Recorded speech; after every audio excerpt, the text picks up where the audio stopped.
Bonjour Clément Beaune. Bonjour. Merci d'être avec nous ce matin sur France Info TV. Le président de la République s'est donc adressé à la nation hier à 20h avec une annonce principale, le déploiement du porte-avions Charles de Gaulle, le porte-avions français en Méditerranée orientale. Est-ce que nous sommes en guerre? Est-ce que la France est en guerre? Le rôle de la France est très différent de ce qu'on voit évidemment avec les États-Unis ou Israël. Mais il y a une situation de guerre au Proche-Orient. Et donc, quand il y a une situation de guerre, il y a des menaces, il y a des dangers.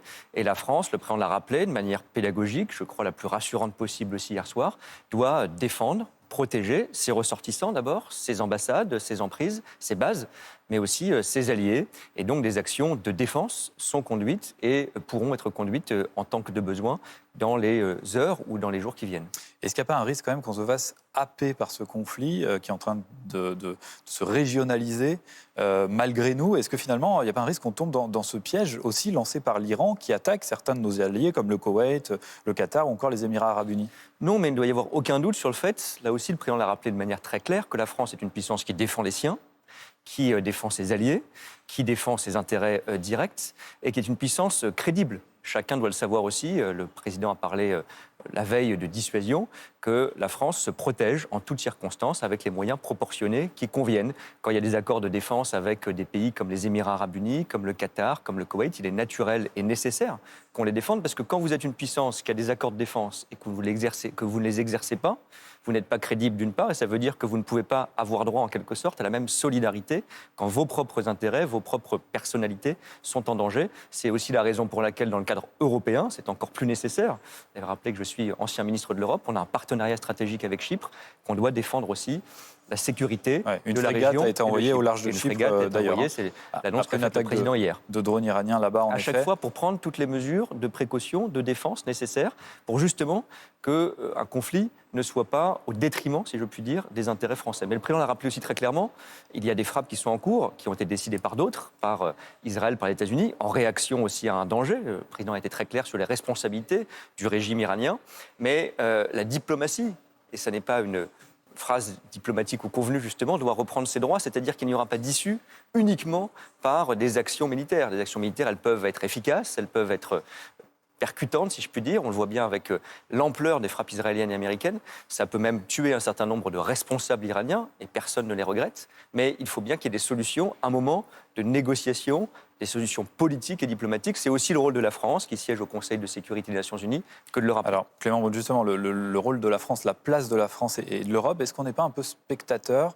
Est-ce qu'on n'est pas un peu hors-jeu? Alors, Emmanuel Macron, vous l'avez dit, a condamné cette intervention américano-israélienne qui n'a pas respecté le droit international. Il a dit qu'on ne pouvait pas approuver une action qui était en dehors du droit international. Ce sont ces termes, ils sont forts et rares sont les chefs d'État à le dire. Il a aussi demandé à Israël de ne pas intervenir de façon terrestre, d'invasion terrestre au Liban, de respecter aussi le Liban et son intégrité. Et puis, on sent que ce sont beaucoup de mots, mais quels effets il y aura derrière? Donc voilà, comment la France peut peser finalement, à part finalement peser que par les mots? Mais d'abord, pas que par les mots. Vous avez cité justement un certain nombre d'actions de défense pour nos alliés, pour nos ressortissants. C'est aussi notre premier devoir d'assurer la sécurité des Français. Et quelques heures avant que nous nous entretenions, il y a des premiers Français qui sont arrivés par des opérations gérées par le Quai d'Orsay, de rapatriement. J'en ai connu par le passé. Ce sont des opérations compliquées. Et la France l'a fait. Ça montre bien qu'il y a une action de protection, là aussi, de nos ressortissants avant tout. Donc, c'est pas des commentaires. Ce sont des actions de protection très concrètes. Je pose cette question parce que la France n'a pas été prévenue, dit le chef de l'État, n'est pas impliquée directement dans le conflit. Alors, depuis, elle l'est un peu plus. C'est ce qu'a dit le président. Notre idéal, si je puis dire, notre ligne politique de Français et d'Européens, et tant mieux, ça n'est pas d'agir en dehors du cadre du droit international, même quand il y a des menaces. Parce qu'on regarde la situation en Iran aujourd'hui, il faut rester évidemment très prudent. Il y a un certain nombre de responsables qui sont manifestement neutralisés, comme on dit, c'est-à-dire qui ont été tués dans des frappes. Peut-être un certain nombre de sites menaçants, peut-être nucléaires, qui ont été neutralisés aussi par les Américains ou les Israéliens. Et après, que va-t-il se passer? La France et l'Europe, on dit souvent, on est en retrait de ce monde de la force. D'abord, il faut se rééquiper. C'est aussi le sens des discours et des investissements que porte le président comme chef des armées. Mais on doit aussi avoir notre ligne propre. Nous ne sommes pas une puissance qui agit en dehors du droit international, comme cela, de manière, si je puis dire... Si on est attaqué, il faudra quand même riposter. Si une base française de la région... C'est le sens, c'est pour ça qu'on distingue bien le sens d'action défensive. Il y en a déjà eu ces dernières heures, le président l'a rappelé. Et si besoin, évidemment, la France se tient prête à les tenir. Clément Beaune, je voudrais qu'on parle de la scène intérieure. Revenons en France avec ce risque terroriste qui est très présent. En tout cas, le ministre de l'Intérieur, Laurent Nunez, s'est exprimé sur le sujet avec des actions qui pourraient, j'emploie bien sûr le conditionnel, être commanditées depuis Téhéran pour donc commettre des attaques terroristes en France. J'imagine qu'il y a une forte inquiétude qui est portée ce matin par vous-même aussi sur le sujet. Comment se prémunir de ces conséquences-là, en fait, que finalement ce conflit ne soit pas importé jusqu'à chez nous en France, alors qu'on n'est pas finalement à l'origine de cette attaque contre l'Iran? Bien sûr, alors d'abord, et malheureusement, la menace terroriste, nous la connaissons, Oui. indépendamment de différentes natures. De différentes natures, la frapper, tuer sur notre territoire, elle n'est pas nouvelle, et chaque année, nos services de renseignement agissent, déjouent un certain nombre d'attentats, nous protègent au maximum. Ça, c'est pas nouveau. Bon, ensuite, c'est pas moi qui peux apprécier les risques nouveaux qui sont apparus ces derniers jours, mais le président l'a évoqué devant les Français hier. Il a aussi demandé au gouvernement de renforcer des mesures de protection de certains lieux en particulier. On peut imaginer des lieux de culte en particulier, des lieux liés à la communauté juive, malheureusement. Et l'opération Sentinelle est renforcée à cet égard. C'est la décision qu'a exprimée le président hier. Clément Beaune, en allant justement, en déployant notre porte-avions, en renforçant notre présence militaire dans la région et donc en mettant la pression finalement sur l'Iran, est-ce que ça ne va pas activer le risque terroriste et donc de représailles de l'Iran chez nous? Non, mais je le dis de manière alternative, si je puis dire. Peut-on imaginer une seconde, et que dirait-on à juste titre, si la France n'assurait pas la protection des 400 000 ressortissants qu'elle a dans les 12 pays de la région, de ses emprises militaires ou diplomatiques, de ses alliés avec lesquels nous avons signé des accords de sécurité et de défense? Ça n'est pas possible qu'une puissance comme la France ne soit pas dans une défense des siens, de ses intérêts et de ses alliés. Donc, bien sûr, ça comporte des risques, mais la France ne peut pas laisser ses ressortissants sans protection, ne peut pas laisser ses bases sans protection ou sans réaction.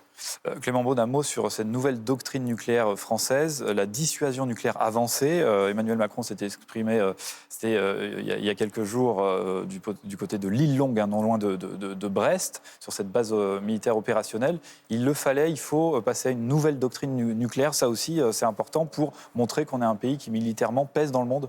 C'est un discours très puissant de la part du président de la République qui a actualisé en quelque sorte la doctrine française. Il faut toujours être très prudent quand on s'exprime sur ces sujets. Ils sont entre les mains et dans les mots du chef de l'État. Mais il y a deux dimensions nouvelles majeures qui ont été soulignées par le président de la République. D'abord, le renforcement, ce mot a été utilisé, de notre arsenal nucléaire pour nous protéger.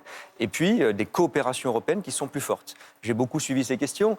Le contexte a changé et nos alliés européens réalisent que la dissuasion nucléaire française est un élément de la sécurité européenne, qu'eux-mêmes doivent faire des efforts supplémentaires pour épauler ou accompagner sur le plan conventionnel cette dissuasion et qu'on doit travailler ensemble. C'est inédit, avec notamment des exercices communs, des investissements de défense communs aussi au niveau européen dans tous les domaines. Avec un débat au Parlement sur le nucléaire ou pas, comme le demandent certains groupes politiques? Ça, il appartiendra au Premier ministre d'en décider. Mais le président a été dans son rôle pour tenir ce discours, comme ses prédécesseurs, comme lui-même l'a fait dans son premier mandat. Et je peux vous dire, le chemin parcouru chez nos alliés est immense, qui ne voulaient jamais entendre parler de ces discussions, jamais être mentionnés dans un discours sur la dissuasion nucléaire et qui aujourd'hui réalisent qu'aux côtés de la France, il faut renforcer notre souveraineté européenne. Clément Beaune, je voudrais qu'on parle des élections municipales. Dans 10 jours, premier tour le 15 mars, et notamment les élections municipales à Paris. Je rappelle que vous êtes 3e sur la liste de Pierre-Yves Bournazel, le candidat Horizon et Renaissance. Un sondage est sorti pour France Télévisions Paris-Île-de-France hier, qui place votre candidat à égalité de points d'intention de vote à 11,5%. On voit plutôt une stabilité, mais peut-être une petite chute aussi de votre candidat.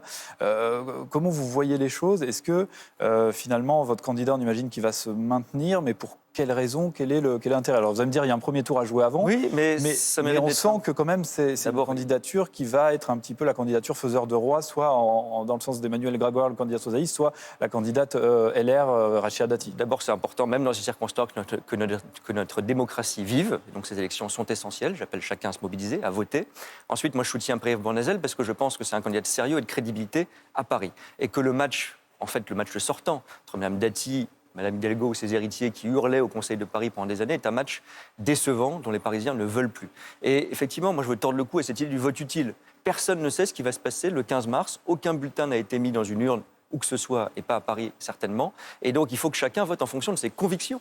Est-ce qu'on pense que le bilan de Mme Dati, parce qu'elle est la première opposante depuis 10 ans maintenant, plaide pour qu'on lui confie 10 milliards d'euros de gestion publique? Est-ce qu'on veut que les héritiers de Mme Hidalgo continuent à gérer Paris? Est-ce qu'on est attaché à la probité, à l'honnêteté, à l'efficacité? Je pense que Pierre-Yves Bournazel le centre porte cela à Paris, une alternance saine et positive. Et donc, j'invite chacun à voter, à ne pas se laisser enfermer dans des pseudo-stratégies. Quand on est électeur, on choisit... des électeurs de Pierre-Yves Bournazel, c'est quand même compliqué avec un Édouard Philippe, le patron d'Horizon, qui dit il faut une alliance large avec la droite, et Pierre-Yves Bournazel qui dit non derrière.